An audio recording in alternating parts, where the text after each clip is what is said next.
Hello everybody and welcome back, and in this tutorial we will cover something called lists. Now basically lists is, as it says, it can be used to store, for example, multiple values of a number or a string. So let's say you, for example, wanted to store 3 different numbers into one variable. You would do that using lists. So you would specify all those 3 numbers in a list brackets divided by commas. We already saw an example of creating a list in the previous videos, but right now let's see what we can do with lists and how to create them. So let's open up our Python interpreter. So just type here Python, and right now what you want to do is basically, let's first of all create a string list. So a string list is basically a list containing words. There is not really any special specification for that. You just want to type here string list, or basically name it anything you want. I will just name it string list equals then these kind of brackets, and then what you need to specify here is basically just the strings that you want to put in the list. So let's say we put right here hello, comma, then world, comma, then open apostrophe once again. So what, closed apostrophe, open apostrophe, what is happening? And then we close the bracket. So right now we specified a list. So let's print it out, string list. And you can see the values of our string list, which is hello world, what is happening. So let's see what we can do with lists. For example, you can select each part of the list or each value of the list by specifying its number. So if you, for example, specified string list and then in brackets 1, so just like this, string list, don't make space between these two, you just type here these brackets and then 1, it will print out the second version or the second word in our list, which is world. Now you might be asking, why doesn't print the second word in our list if we specified 1 in the brackets? Well, basically this is counted as the 0 word.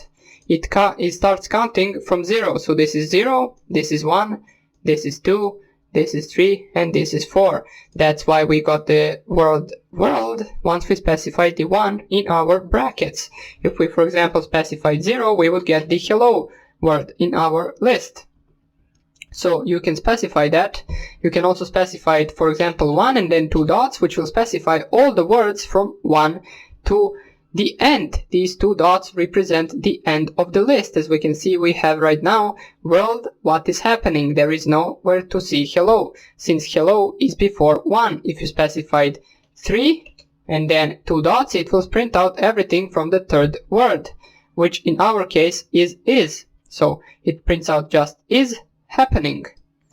You can also do it the other way around, so you can just type first the 2 dots and then after that 3, which will specify, or which will print out all the words before the third word. So we will only get hello world, what, and we will not be printing out what is happening after that. So that is another string or list manipulation you can use. This can also be applied for strings. So for example, let's just select a string to be hello, and then if you just type here string 1, you will get the letter E. If you just type here string and then 1 and then until the end, which is with these 2 dots right here, you will get hello right now, since we only specified all the letters after the first one, including the first one. So H as a number 0 letter will not be included in this. You can also do it, as I said, in the reverse way. So let's say until 2, we only get HE. So this can be implied both for strings and both for lists. Now this is important to remember, the syntax for this, since we will be using it also in our backdoor creation. So that is something you should know. But right now let's get back to the list. So let me clear the screen right a little bit. So import OS, so system clear. And right now let us find the command of specification of our string list. So here it is. We specify it once again. And let's see, for example, how we can remove a certain letter from the, or not letter, a certain string from our list. You can do that with using this. So string list, we specify the name of our list, and then dot remove, and then open normal brackets, and then between the double quotes we specify the word that we want to remove. So let's say we want to remove the world, and we press here enter, and if you just type here string list once again, so string list, you will see right now our list doesn't have world in it. We only have hello, what is happening right now. We do not have the world in our list. So that is how you can remove it. And right now, if you specify string list of 1, you will no longer get the world as a word, since right now the first word, which is, since it's counted from 0, is what and not world anymore. So that is another thing you should know. Now, for example, if you wanted to append something to the list, you can use the .append command and then the name or the string that you want to append to, but be aware that this will only add the word or your string to the end of the list. So if you wanted to add world once again, so string underscore list, which is the name, .append, open brackets, close brackets, and then 2 double quotes, and here we want to add world. We press enter, but right now if we just type here string list once again, you will see that right now it says hello, what is happening world. The world is no longer in the second position in our list, it is at the last position in our list. So .append is used once you want to actually add a string to the end of the list. Now, in order to remove a string from the end of the list, you can use .pop, which basically just pops or removes the last word in the list. So string list .pop, and then open brackets right here.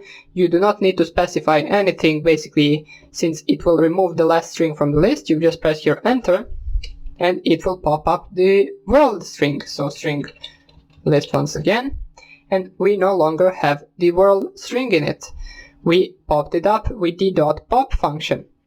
Now, function is also something that we will have to cover, since we will be making our own functions in our program.